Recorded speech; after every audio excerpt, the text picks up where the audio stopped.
Hey, and welcome to The Drive. I'm Brian Montopoli of CBS News. Just back from Iowa, where we had a huge weekend. There was the Iowa straw poll. We had a debate. The state fair went on. All the candidates were eating pork for the cameras. It was a crazy weekend. A lot to talk about, so let's get right to it. Faithful viewers of The Drive will remember that we have our big board here showing where the candidates stand in the race. Our front runners up top on the 30-yard line. Everyone's trying to get to the end zone, the 30-yard line. We've got Rick Perry and Mitt Romney. Then in the back we have folks like Newt Gingrich. And I want to start by talking today about Tim Pawlenty. Now, Pawlenty had a bad weekend, to say the least. He went all in at the straw poll, hoping that a victory would boost his campaign, which never really got off the ground. It didn't work. Came in third place behind Michelle Bachmann, his chief rival, as well as Ron Paul. And the next morning he announced that he was going to drop out of the race. So he's the first casualty of the race. So we're going to take Mr. Pawlenty, who is right here, and I guess we'll put him on the bench. The bench is in the wrong end zone. I'll write bench up here just to make it apparent. Now this is a bench that you can't ever get off of, so it's the bench, and he will be remaining there for the remainder of 2012. So he's our first casualty of the campaign. Let's talk about some other folks quickly. Rick Santorum and Herman Cain both competed in the straw poll. Didn't do great, didn't do terribly. They're going to stick around. Ron Paul had a great day. Now you see Ron Paul right here. Now he came in second.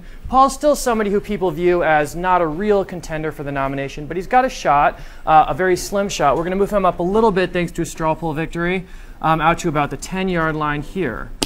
So that's Ron Paul. He's moving up. He's still a long shot, but he's moving up. Sarah Palin also showed up in Iowa this weekend. She showed up at the straw poll. It was a crazy mob scene of reporters, everyone elbowing, saying, "Are you going to announce? Are you going to get in?"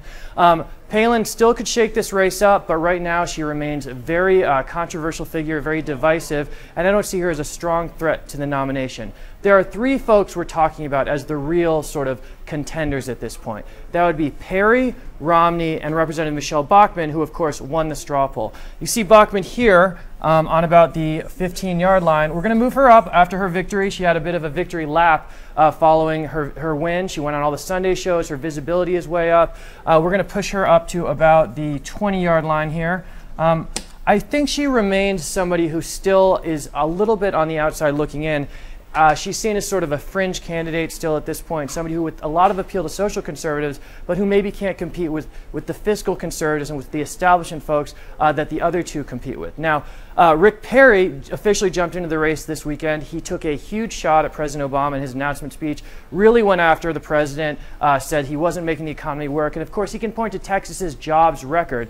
Texas has created about 40% of all of the new jobs in America in the last couple of years, and that's a very strong argument to make. I can be a better steward of the economy. He and Romney are really fighting on this issue of jobs. Who can be the better jobs guy? And of course, that's the chief issue for Americans. Now we've got Perry, I'm sorry, right here. I think I'm going to put him about neck and neck with Romney.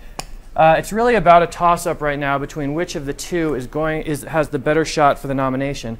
Romney continues to lie low. He didn't really compete in the straw poll, but the guy is a dynamo when it comes to fundraising. Perry's trying to compete with him. He's put it out there that he's trying to raise $10 million in the next few weeks, which is a ton of money in this race. And these two are really jockeying to be the establishment figures. So at this point, we have three real sort of front runners for the nomination. We've got Bachmann, who needs to win Iowa and prove that she can win with social conservatives, and that's an audience that Perry is also trying to reach. And the Iowa caucuses we expect to happen in February, though the dates are still shaking out.